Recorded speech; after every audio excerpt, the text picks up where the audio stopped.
Anas, kami lapor di Polda. Kami akan laporkan lagi tindakan yang brutal ini.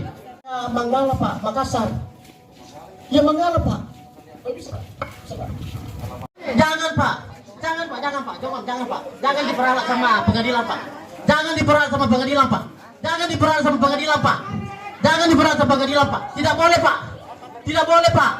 Tidak boleh, pulang saja Pak. Tunggu putusan kasasi Pak. Lakukan. Kami memang persilakan kepada kedua belah pihak untuk mengeluarkan pendapat, namun bukan berarti harus menghalangi kami dalam melaksanakan eksekusi pada hari ini. Tetap dihalangi Pak.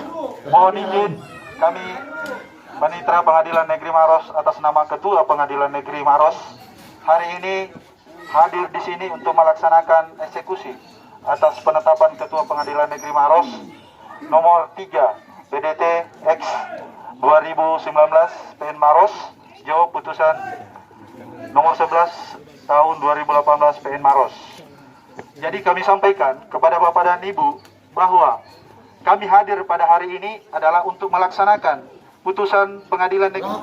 Perlawanan terhadap penetapan eksekusi. Iya. Sebelum eksekusi masuk, saya sidang. Perkara dianggap mentah kembali. Saya sidang di Pengadilan Negeri Maros. Saya eksepsi bahwa ini bukan wilayah Maros, bukan wilayah Moncongloe. Ini wilayah Manggala, Kelurahan Manggala, Kecamatan Manggala, Makassar.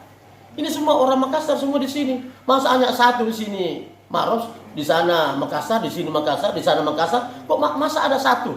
Logikanya di mana? Tidak mungkin. Ini ada kartu keluarga. Jelas Manggala, Kelurahan Manggala, Kecamatan Manggala, Makassar.